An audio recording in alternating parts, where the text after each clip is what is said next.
Hi, and welcome to Chapter 2, Self-Awareness and Communication, Understanding Perception. Here's where we're going. What is symbolic self-awareness? What is Maslow's process of self-awareness? What is perception? Why is perception important? How can we enhance our perceptual accuracy?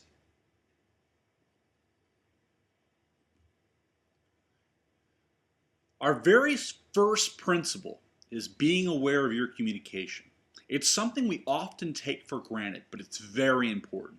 And as you'll see, it's going to serve us beyond just this chapter because being aware applies to every single other chapter we're going to look at this semester. So what is symbolic self-awareness?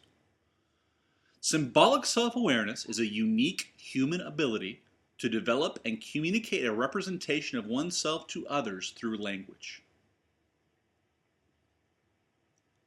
Maslow's self-awareness process includes 4 basic steps. And you can put these into any skill that you want to practice to become good at. For example, public speaking. We have unconscious incompetence, conscious incompetence, conscious competence, and unconscious competence. So unconscious incompetence is where we don't know we don't know. Conscious incompetence is where we don't know, and we know that we need to do something to change it. We need to practice a skill to get beyond that level. Conscious competence is when we know that we know what we're doing. And unconscious competence is when we are so good at what we're doing, we don't realize that we're good at what we're doing. What is perception? A perception is the arousal of our senses. Once our senses are activated, we begin to process them. Our perceptions are influenced by our self-concept and self-esteem.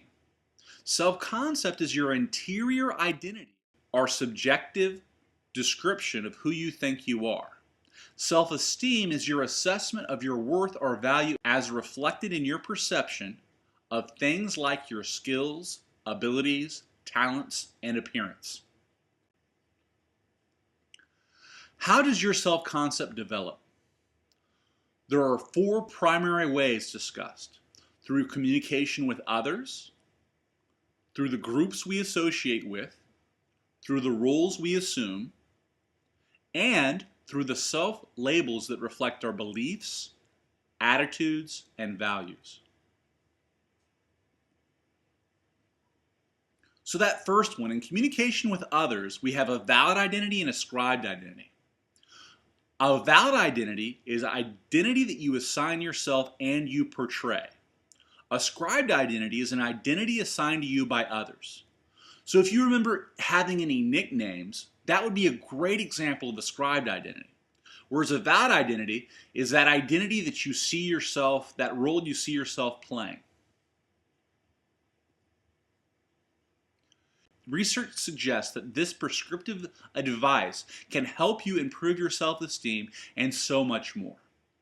I used to think that engaging in positive self-talk was a little corny.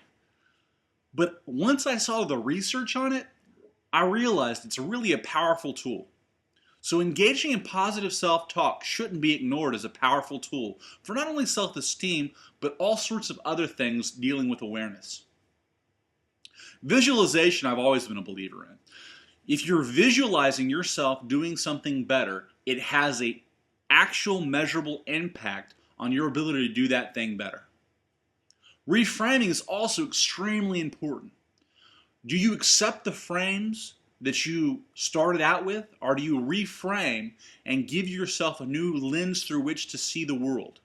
Do you reframe and give your friends a new lens through which to see themselves? Reframing is so important, especially when we get to discussing relationships. Develop honest relationships. Developing honest relationships has a big impact on more than just self-esteem, as we'll find when we discuss relationships in greater depth.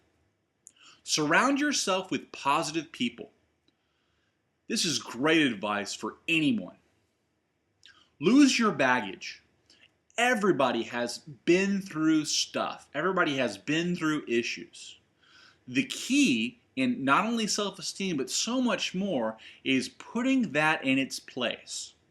Did you grow from it? Did you learn from it?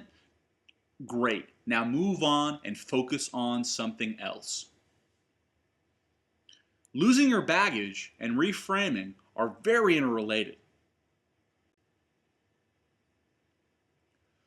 So there are three selves to understand: the material self, the social self, and the spiritual self. The material self is things that we own and how we get identity from the things that we own. For example, sometimes your possessions, where you live, define that part of you, and that's what we call the material self. The social self is actually where you develop your concept of self as developed through your personal and social interactions with others. So your social self is really a mix of conversations that you've had with others that have impacted you positively or negatively throughout your life. Your spiritual self is your concept of self based on beliefs and your sense of who you are in relationship to other forces in the universe. This also includes your thoughts and introspections about your values and moral standards. These three William James's dimensions of self are very important because they help create self-concept. Why is perception important? Perception is important because it remains subjective rather than objective. It's in the mind of the receiver. Remember, subjective means it's in the mind of the receiver. Remember, objective means more based in fact. Our perceptual processes serve as a lens, in other words, self-concept and self-esteem, and the message that we send and receive are filtered through this lens. So that self-concept, self-esteem lens is more subjective because it's within our own minds, within the minds of the receiver. What do you perceive in this picture? What you saw and what you later chose to see reflect a great deal about the perceptual process. Did you see people praying? Why was it praying instead of meditating? Why was it meditating instead of praying? Is there a mother and a daughter? Is there a mother and a child? Is there a mother and a son? Is there a man and a son? A man and his daughter? All of these things prove the subjective nature of the perceptual process.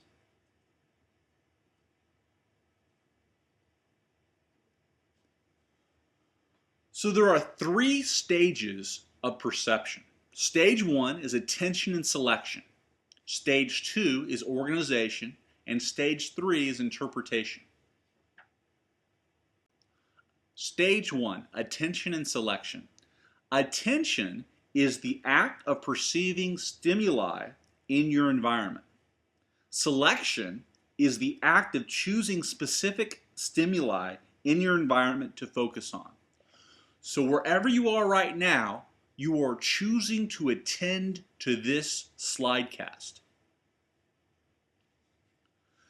Stage 2, organization.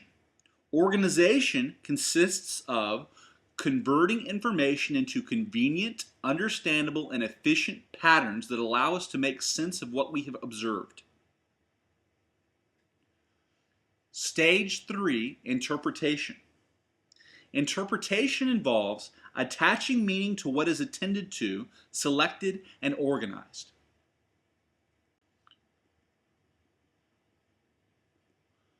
So let's start simple. How can we enhance our perceptual accuracy? Avoid the following: stereotypes, assuming similarity, and first impressions.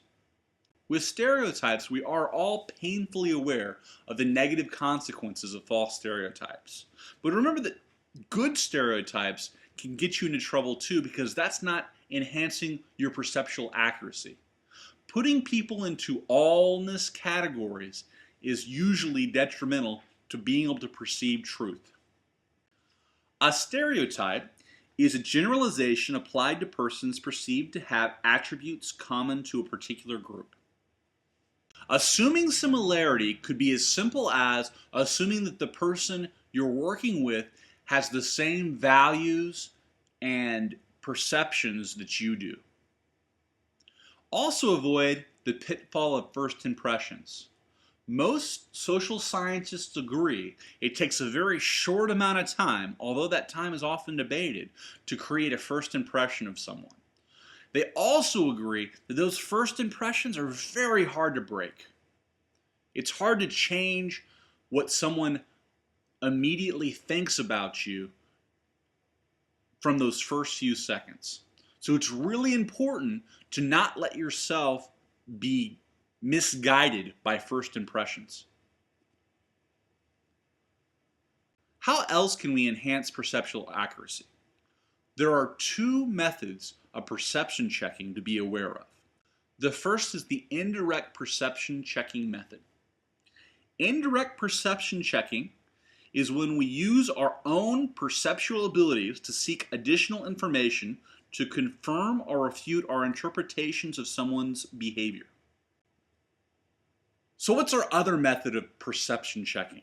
It's called direct perception checking, and it's a three-step process. First, you describe the behavior, verbal or nonverbal, or a combination of the two. Then you offer two possible interpretations, and lastly, you request clarification. Direct perception checking is when you ask someone else whether your interpretations of what you perceive are correct. So a great example of this would be with your roommate. You would describe a behavior that they're doing, verbal or nonverbal, offer two possible interpretations, and then request clarification. So in our roommate example, I've noticed that you, verbal or nonverbal behavioral descriptor, then offer two possible interpretations, either this is happening or this is happening, and then request clarification. I could be totally off base here, but is one of these two things happening, or is what I'm perceiving not really the case?